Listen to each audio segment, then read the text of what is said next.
Good morning, Agnis. Oh, hey. Good morning, good afternoon Yes. from Paris. How's life?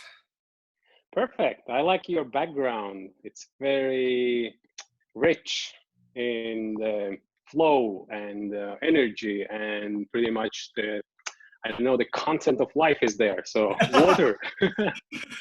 Yeah, I actually use an app called Unsplash on the Mac, which downloads a random wallpaper of the day. And so, Wonderful. yeah. Yeah, maybe I should try it too. It looks nice. Yeah, and then I use it as my Zoom background, which creates a conversation piece, which has proven quite useful, actually. Simple as that. Yes. One tiny environmental change triggers our attitude change, which consequently appears as our behavior change into speaking about it. So yes, that's how the tool number one from my work actually is operating. Actually, it's not mine. I took it from great scientist Albert Bandura from Stanford University psychology lab. His awesome work on social learning theory and later social cognitive theory, which pretty much says the same thing as I just described. So human being has two parts, which is more into, one is into mind, and that's called attitude, and the other is into the behavior, the visible part, so action. And then those two are interlinked, and then they are both interlinked with the environment. And whenever there is a change in one of those, it triggers naturally the changes in the other two. Well, that's the official. Naturally may not be the, it requires changes in the other two. Whether they choose to comply is an interesting question. Well, and the fancy name for that is Triadic Reciprocal Determinism. So triadic, yeah, reciprocal determinism. So each one determines the other one, and there is no direction. It can go any way you want. Interesting. Okay. Yeah. Cool. Actually, maybe that would be a good, since we have like YouTube wants us to do shorter videos as well. I complained that our initial upload was too long. So maybe you could give us the 15-minute overview of your 8 tools. I can do that. And I can share your screen? Or just talk to them.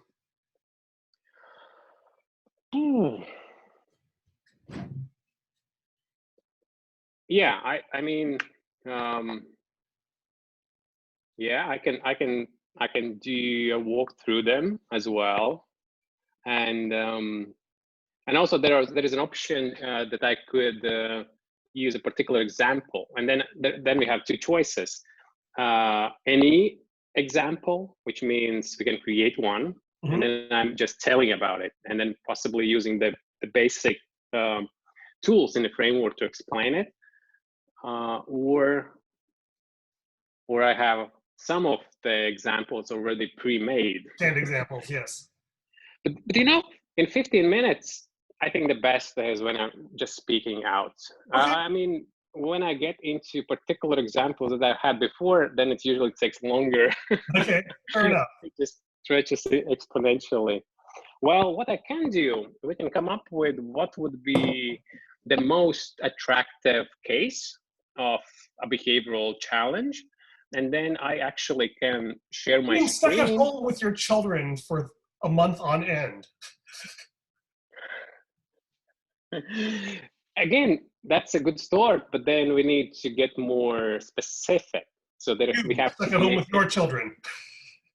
I mean, yeah, that's the target. That's the target audience. That's part of the tool number 3, where we target specific group of people, in this case, children. But then we also need to be very precise on what behavior we are observing and what behavior we then would like to change. So we need to get into the specifically which behavior. Wow. Okay, so let's back up then. Why don't we do step 0, which is who are the people that your set of tools is designed to help? Maybe let's just focus that today and kind of helping me understand your target space. Right. Right. Or- Yes. Let's do that. And again, I can then get the tools ready for the next time, and Yeah, then that would be very naturally just continuing the yeah, conversation by going deeper. And then again, we can run through the tool set in one episode, and then we can go deeper in a separate yeah, tools, like in the next ones. That could be a nice flow. yeah. Wonderful. Well, yes. To explain what's the use of the work that I do is, after previously I'll explain that we can achieve the best or the most desired changes in our lives when we start with activating our transformation gene. That's pretty much shifting something in our identity. And then we are becoming curious, we're becoming energized about every possibility that invokes some kind of change and transformation that is beneficial for us. And the next is, we certainly look for tools that would help us to move this direction and provide guidance as we move ahead. And usually when we look around ourselves and into ourselves, so what would be the typical context, or what would be the typical areas where all of this science-driven work is applicable, is certainly starting from ourselves. That's one major category. And the typical way to look at it is when people make their New Year's resolutions, and then they kind of, that's a signal, that's an impulse that tells us there is a need, there is a desire to change. And certainly all of my work is to help these people to be more successful. That's one. And then within that, we can always look for some interesting statistics. There are people surveying what are the most popular personal changes. And usually that's related with health predominantly. And that's in a spectrum of habits with substances, habits with groceries, habits with activities, habits with, and then getting to the mental space, emotional well-being, stress, and all those kind of things. So there is plenty of different interesting subdomains over there. And then there is, again, personal, but then it's more professional related or work related. It's how the people handle different challenges at work. That's something we do every day. And quite many people are employed, and there are the specific of corporate environment. And then it also is kind of how you manage different negotiations, how you kind of handle some kind of unusual situations, and then some maybe not that pleasant experiences. So those are the ones. And then we can scale it up. So as I already touched the corporate environment, we go to the teams. And that team also, the team principle can be applied to family, it can be to the sports team, it can be to the corporate team. And then there's a social dynamic, how we constantly influence each other. And that's kind of a next level of domain of applicability with the specific properties and characteristics that are present when we have scaled it up from individual personal to teams and smaller groups. And then we can look to the next one, which is more communal. Communal, when we have the community with the values and with our, let's say, territory. It can be a neighborhood, it can be a small town, and it can be a specific groups of people living in a certain way. And certainly we have those types of... Would you consider a company a community like that, or is that a different level? Say it again. Would you consider a company again, or a business a community at that level, or is that a different level? Yes, that's a great question. Exactly.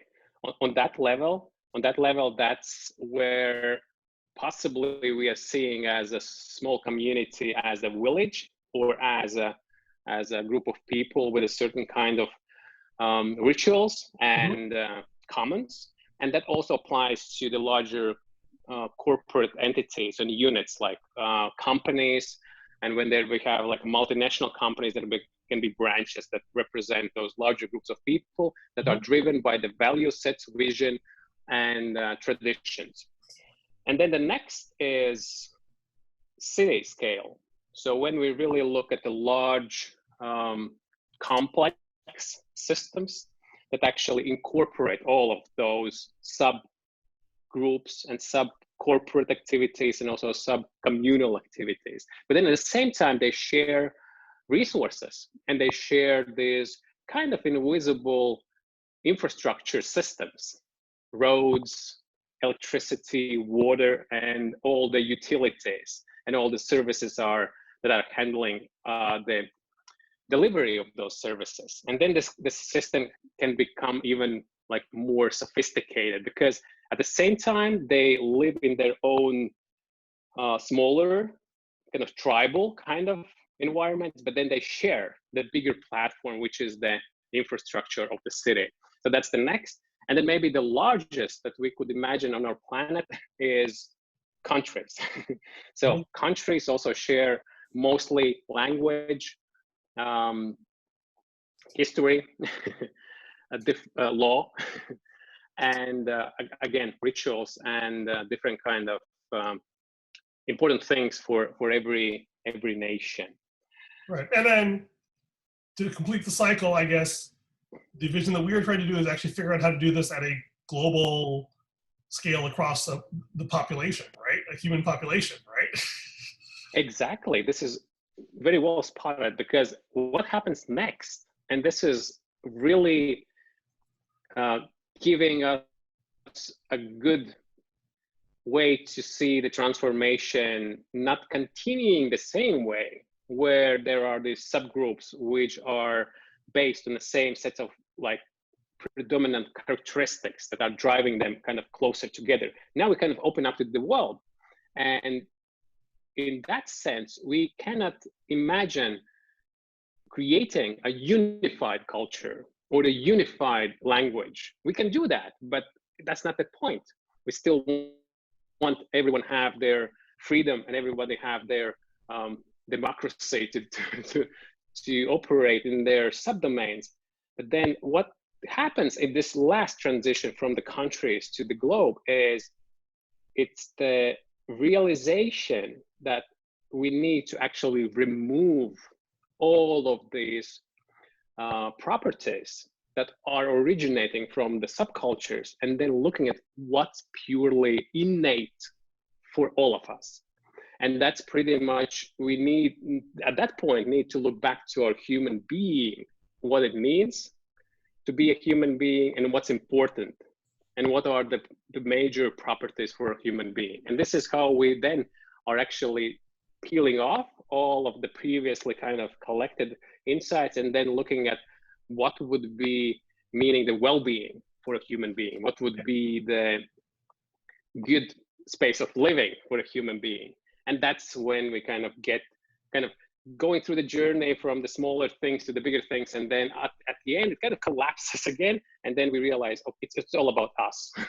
This is fascinating. So we'll stretch a couple more minutes, but two things to think about. One is that if we flipped your first two levels, we could start with professional as kind of like the functional level. And then the personal level is a step above that, if that makes sense. And then you kind of have a more clear hierarchy working its way upward. It's one way to think about it, because everything else scales very nicely.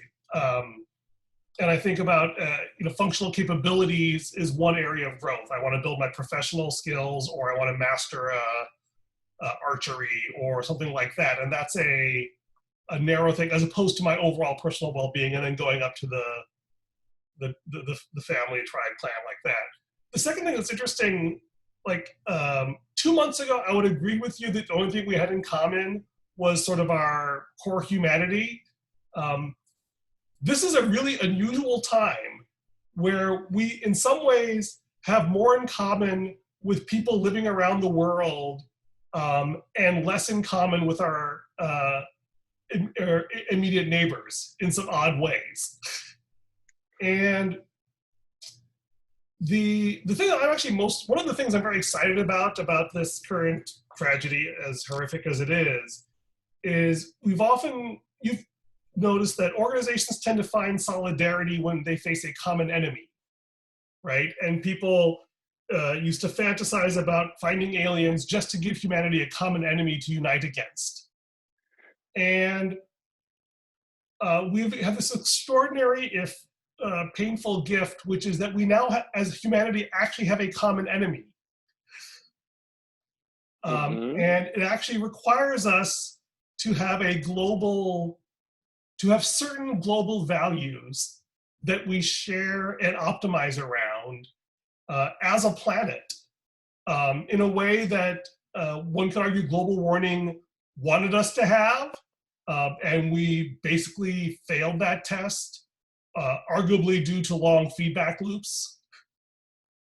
And so, and in fact, in particular, I think the virtue that is now, I wouldn't say unquestioned, but at the forefront of many people's minds is that of resilience. How do we become a resilient population globally is actually something that many thoughtful people around the world are asking themselves.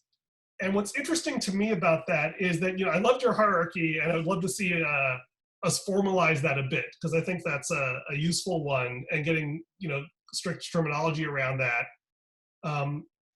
But one of the challenges that I personally wrestle with is the local versus global optimization, right? If I optimize at a local scale, often that is suboptimal globally. And which implies that if you're trying to optimize globally, it's suboptimal locally.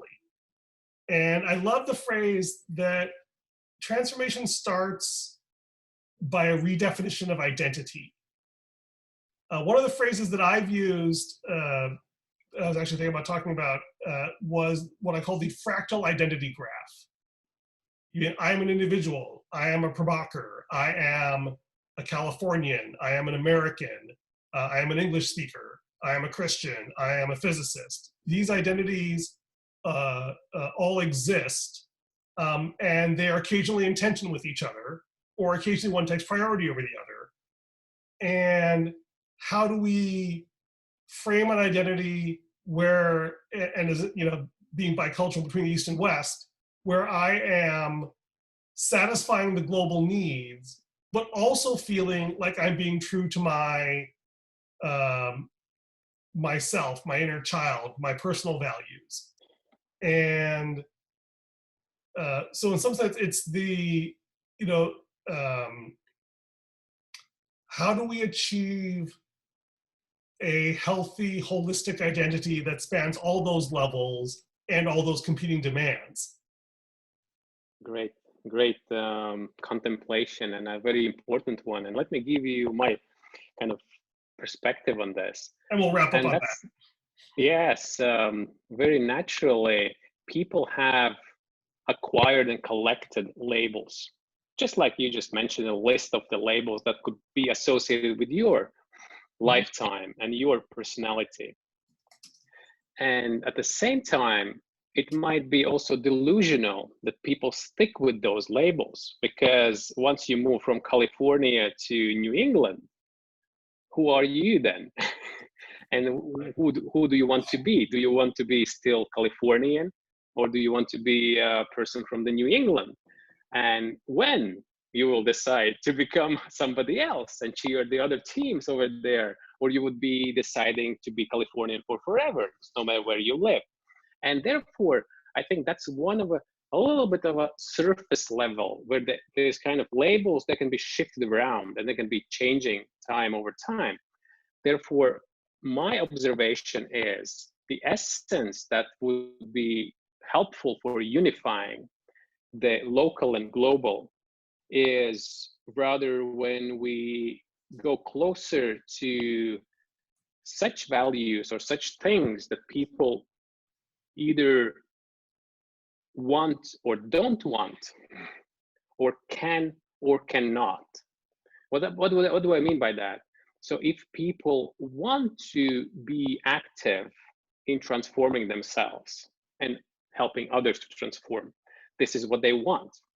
And if they want to do it with positive and presumably most beneficial way for everybody, then they don't have this distinction anymore. So they kind of can scale or zoom it zoom it in and out, or scale it up and down, and carry those inner sets of values accordingly. So, for example, if they say, "I'm going to do my business. I'm going to create value that, no matter what, will not leave a bad footprint on Earth." And then it doesn't matter whether that's in your village or around your village, or if that's your city, or that's the global impact. And that's how creating an understanding that who you are is less about the labels, but more about your inner determination of who you are willing to be and who you have decided that you can be. And I think those are the things. And then if people through these perspectives have aligned their mindset, then I think the other scaling questions kind of dissolve naturally. At least that's my perspective. Right, which very much comes back to our earlier conversation around Kegan's maturity levels, right? The idea is that what do you define your identity as? And which is interesting, because values is, I think, 4 out of 7 on the scale. So we can figure out how that plays out in a future conversation. Thank you very much for your time and for the conversation. And we'll see if YouTube lets me upload this one. And I'll talk to you on Thursday. That sounds great. I love it. Prepare your overview of the 8 tools. Right. For that. All right. Perfect. Sounds great to me. Enjoy your day. Bye. Cheers. Bye.